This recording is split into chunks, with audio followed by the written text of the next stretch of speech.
Olá, sejam muito bem-vindos ao programa Capital Natural. Nossa proposta essa semana é fazer uma coisa que às vezes todos nós esquecemos, que é ligar os pontos. Como uma questão macroeconômica e de maior importância que é a matriz energética do nosso país. Isto é, como escolhemos, ao longo do tempo, produzir a energia que precisamos. Afeta o nosso dia a dia em uma de suas questões mais básicas, que é o valor da nossa conta de luz.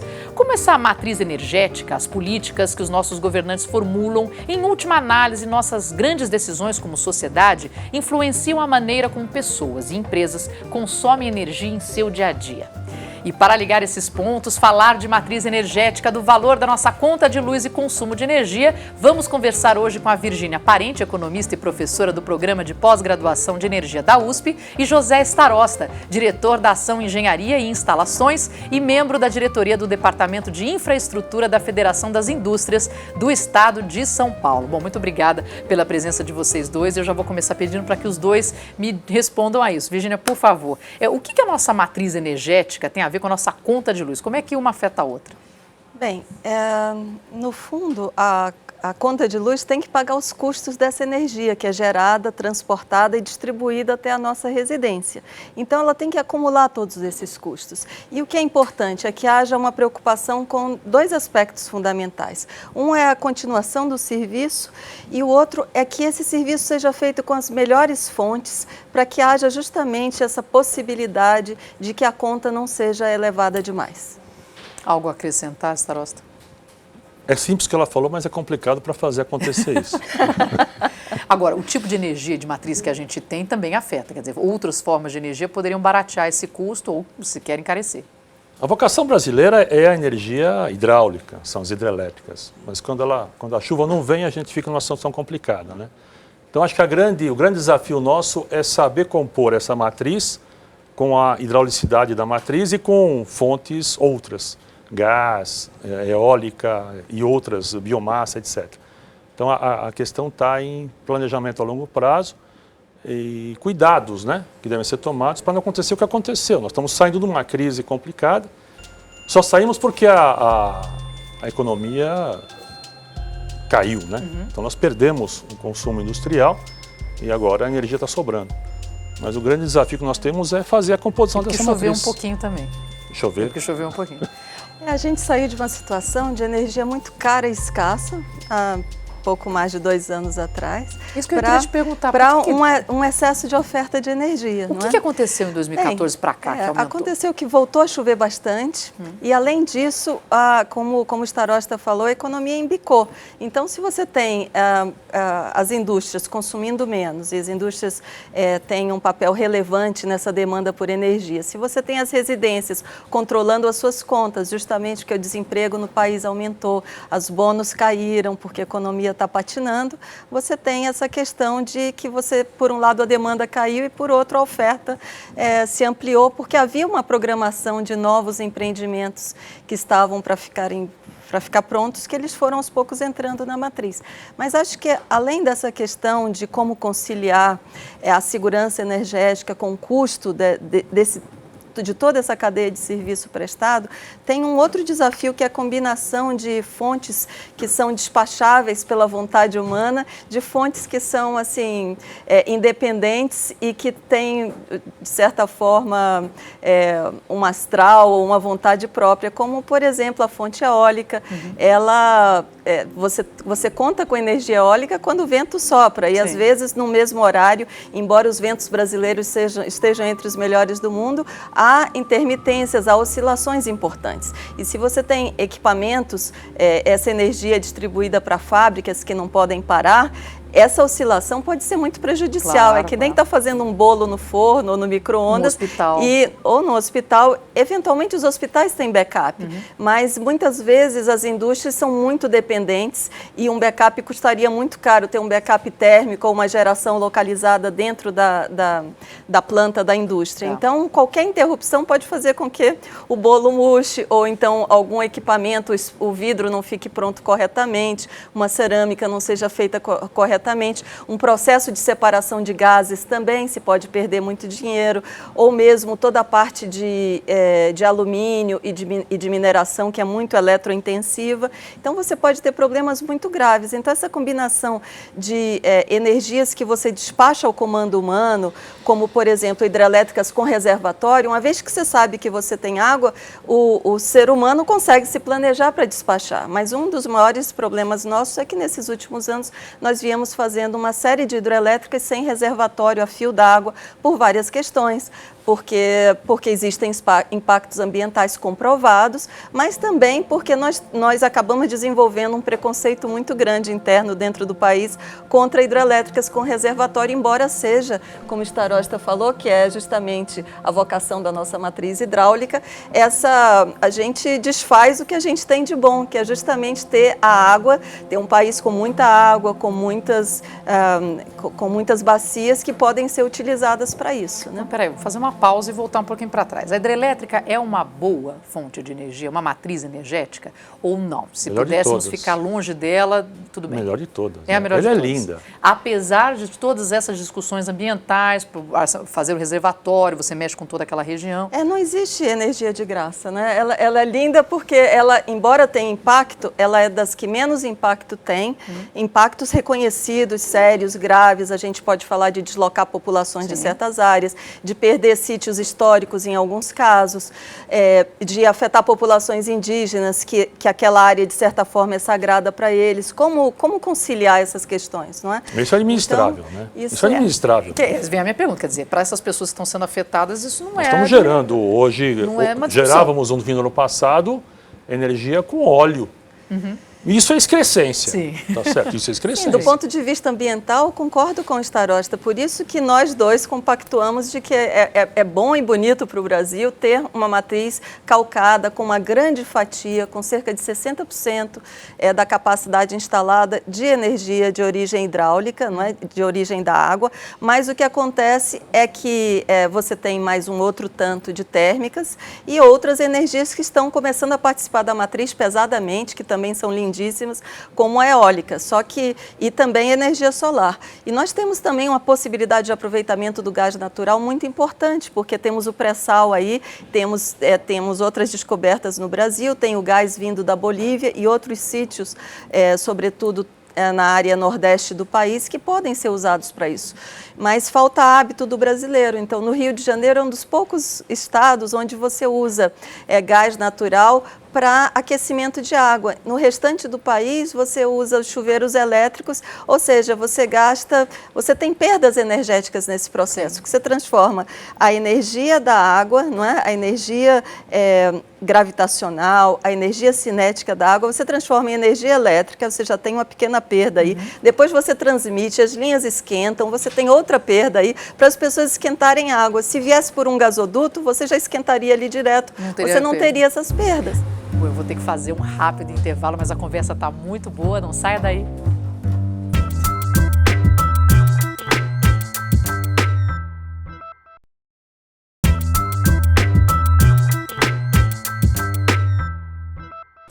Olá, estamos de volta com o programa Capital Natural, que hoje liga os pontos entre a nossa matriz energética e a conta de luz que chega em casa todo mês, muitas vezes causando grande espanto. Estamos conversando com a economista Virgínia Parente e o empresário José Starosta. Tem como melhorar, Starosta, essas nossas hidrelétricas? Ela não comentou, vamos completar o que ela falou, faltou a biomassa. A biomassa é outra fonte maravilhosa. O pessoal usa muito nas usinas de cana-de-açúcar. Tem também a parte de podas das árvores. Dá para fazer uma coisa muito bacana com a biomassa. Voltando, todo o processo merece um tratamento de eficiência. Se você queima qualquer tipo de processo sem eficiência, você perde na produção. Então, tanto a produção de gás, a produção de biomassa, as próprias usinas hidráulicas ou hidrelétricas, elas têm que operar nas curvas de máxima eficiência, né? Um ponto que ela comentou... Porque senão é jogar recursos naturais fora, não é? Fora. É dizer assim, não dei uma água para nada, para perder na hora de produzir energia, porque não produzir com a melhor tecnologia nem com a melhor eficiência possível. E o que ela falou agora, da qualidade da energia, quer dizer, o risco que as indústrias e grandes empreendimentos têm ao estarem conectados no nosso grid, e de novo, nós somos fortes, nós temos um grid muito grande, a nossa potência é muito alta, a gente consegue alimentar grandes complexos industriais. Se essa alimentação falha, as fábricas deixam de produzir e durante fração de segundos, se acontece um afundamento, algum problema na tensão de alimentação, todo o processo perde. E aí, além da perda natural do processo, cria sucata e volta a ter um reprocessamento para gastar mais energia para voltar a fazer aquilo. Então, a qualidade é muito importante nesse processo todo. Mas aí, às vezes, temos essa qualidade fora do país? Estamos atrasados nesse sentido? Os projetos, por exemplo, você já começou falando que estamos fazendo nos últimos anos projetos onde não se pensa um reservatório com o tamanho necessário para atender a população que necessita daquela energia. Em relação ao resto do mundo, o Brasil está bem na foto, porque nós temos uma participação importante de renováveis na matriz. Mas temos a maior participação possível ou estamos deitados em berço esplêndido porque já temos muito mais do que a média mundial? Há outros países que contam com matrizes hidráulicas, por exemplo, a Noruega, só que lá é muito mais previsível, porque é água das geleiras. Eles já sabem no verão quanto é que tinha de gelo no inverno, então fica mais fácil prever qual é o volume da água. O nosso é mais errático, tem El Niño, Laninha, tem um monte de coisa que pode influir na quantidade de água que pode vir aos nossos reservatórios. Tem as frentes frias que vêm do sul, tem os ventos que sopram do noroeste em direção ao sudeste. Então, uma série de questões. Tem a questão da evaporação da Amazônia, que com o desmatamento tem diminuído muito, e toda essa água ela é transportada pelo ar para chover justamente nas caixas d'água do sudeste do país. Então, não estamos deitados no berço esplêndido. Não estamos deitados, mas poderíamos fazer mais, porque contamos com muito mais. Aqui falta investimento, falta investimento. Como você falou. Agora, é uma questão mais de falta de água, por exemplo, para abastecimento, óbvio, disso para geração de energia, ou também podemos melhorar nesta captação com tecnologias mais adequadas? Falta para a gente pegar as oportunidades e fazer acontecer. Lá na crise de 97 nos Estados Unidos, os caras viram que estavam sem o que fazer, criaram fábricas de janelas eficientes, dotaram os prédios de grandes projetos de eficiência energética para poder justamente motivar ou investir na produção na busca pela eficiência. Aqui a gente não vê falar de eficiência energética, os projetos são todos dirigidos de formas não exatamente adequadas, a gente apanha para conseguir fazer um bom projeto, né? Então, falta investimento e as nossas instalações chegam a ser obsoletas. Então, a tecnologia avança e nesse avanço de tecnologia você consegue maior confiabilidade de operação. Então, usando a nossa vocação hidráulica, as nossas usinas a gás, com sistemas retrofitados, quer dizer, convertidos na melhor tecnologia, nós teríamos muito menor perda e muito melhor qualidade.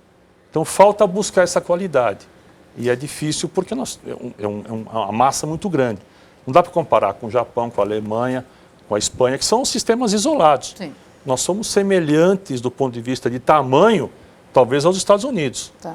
Mas essa fartura toda pode nos deixar, como você falou, com a sensação de berço esplêndido, está tudo bem, agora tomamos um choque. Sim. Temos essa questão de como é que queremos expandir essa matriz que tem sua vocação naturalmente renovável e, ao mesmo tempo, contamos com a presença das térmicas para dar essa segurança energética. Porque as térmicas, elas são mais despacháveis. Se eu conto com óleo ou com carvão, eu sei quando eu posso ligar. Se eu conto só com a chuva e um reservatório, e uma hidrelétrica sem reservatório, como se chama fio d'água, eu não sei se o rio vai estar baixo ou vai estar alto. Eu preciso ter reservatórios espalhados em algumas partes do país. Eu preciso ter certeza que as térmicas vão poder entrar na hora para complementar algo que é mais em conta, porque por enquanto a água é um combustível, não é? Porque ela não queima, mas é um insumo para gerar energia muito pouco tributado. Existem múltiplos usos para a água para navegação, e se você bloqueia o rio, você também prejudica isso. Sim. Então é necessário fazer uma avaliação de custo-benefício,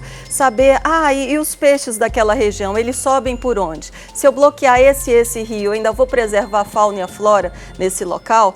Porque, assim, às vezes a gente olha a região amazônica, olha a região do São Francisco e acha que é um bioma único, mas não, você tem subbiomas ali, espécies em alguns deles. Então não vale a pena, por questão de praticidade ou economicidade, bloquear todos os rios num subbioma. É preciso deixar deixar o sangue circular, é preciso deixar a natureza cuidar daquele lugar para que haja menos perdas ambientais e também menos perdas humanas em relação à fauna, flora, à subsistência das pessoas que estão ali. Agora, voltando para a questão do meio ambiente, nós temos as hidrelétricas e temos as térmicas. Térmicas práticas, como você falou, tem um óleo, tem um carvão, queima. Mas aí tem todo um custo Não, mas a envolvido. térmica a gás, ela é muito legal porque se você tiver o melhor momento, você vem gás da Bolívia, você tem um pouco de gás no litoral.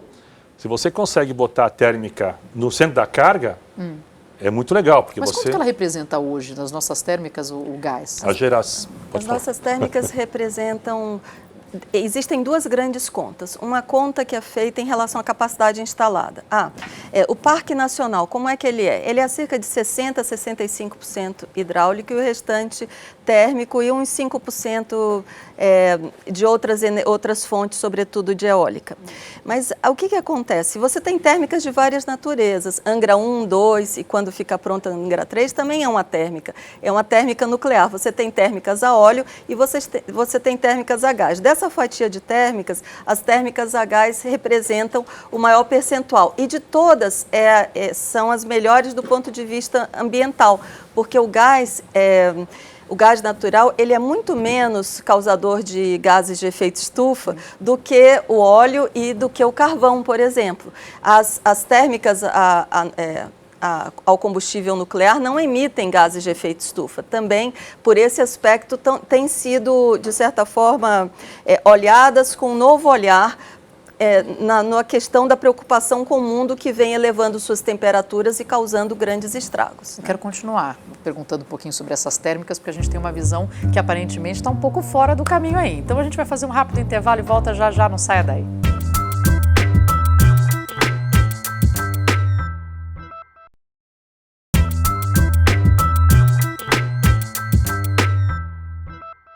Olá, estamos de volta com o programa Capital Natural, que hoje liga os pontos entre a nossa matriz energética e a dolorosa conta de luz que cada um de nós e também as empresas têm de pagar no final do mês. Nós estamos conversando com a economista Virgínia Parente e o empresário José Starosta.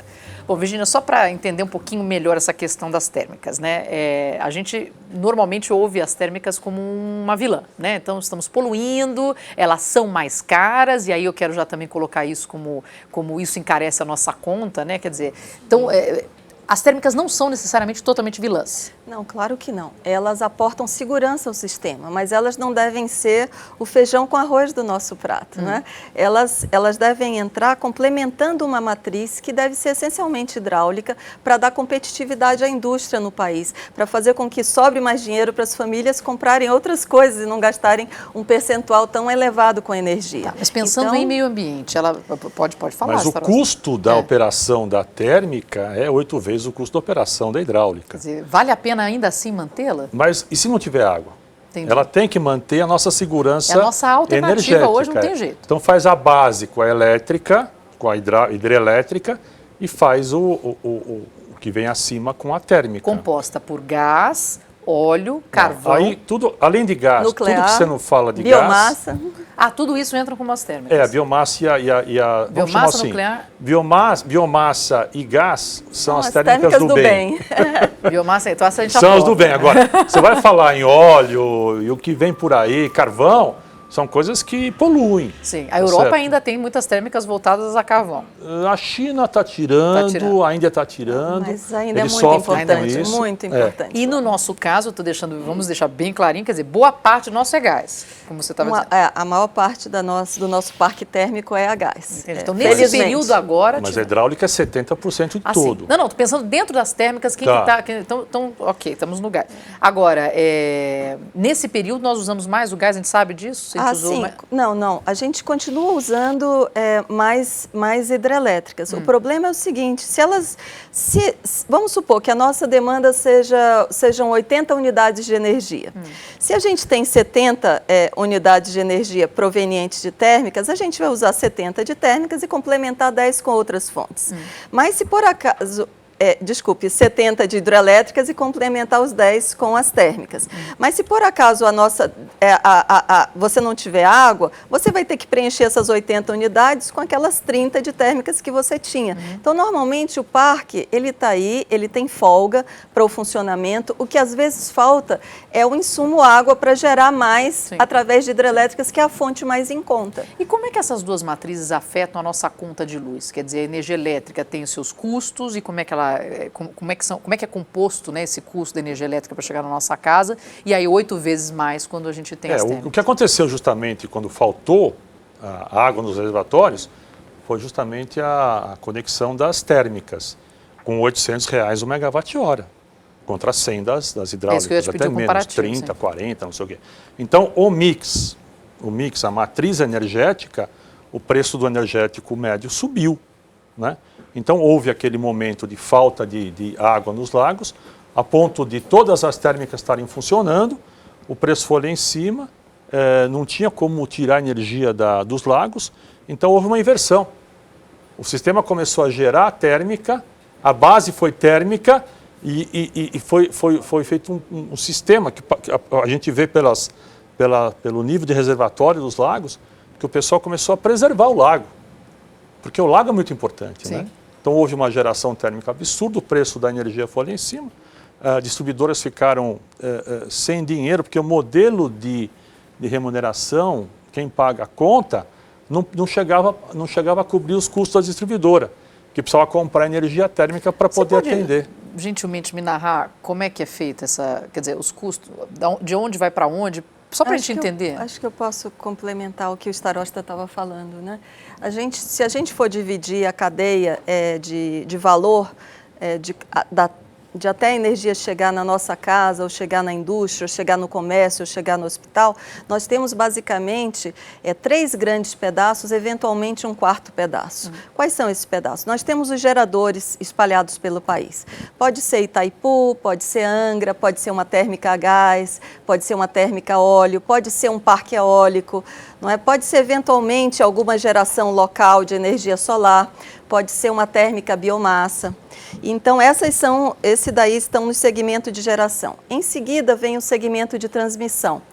E tudo isso está na nossa conta de energia. A gente paga pela geração de energia, ou seja, pela transformação, na verdade.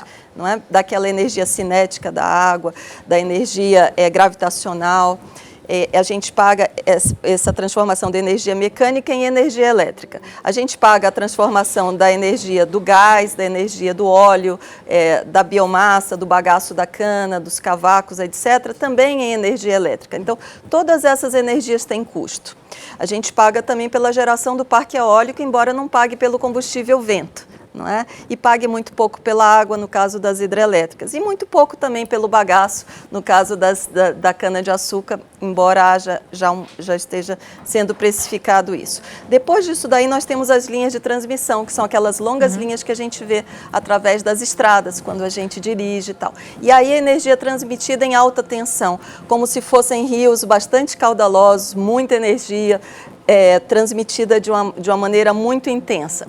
E aí nós temos nas cidades uma outra rede que também tem um custo para ser montada e para ser feita a sua manutenção, que é a parte da distribuição. Então, nas várias regiões você tem as distribuidoras atuando. No estado de São Paulo, nós temos mais de uma distribuidora, nós temos 3 grandes empresas de gás também com suas áreas de concessão. Então, o que a gente percebe é que a gente tem a geração de energia, a transmissão de energia e a distribuição. E, em seguida, a gente tem, eventualmente, a comercialização, porque alguns consumidores, por exemplo, os residenciais, se conectam diretamente com a distribuidora local. Mas há alguns consumidores livres, algumas empresas que preferem ou comprar energia diretamente, de uma maneira, de formar o seu próprio pacote, elas têm uma comercializadora dentro dessas empresas, ou elas buscam comercializadoras que funcionam quase que como fazedores de pacotes turísticos.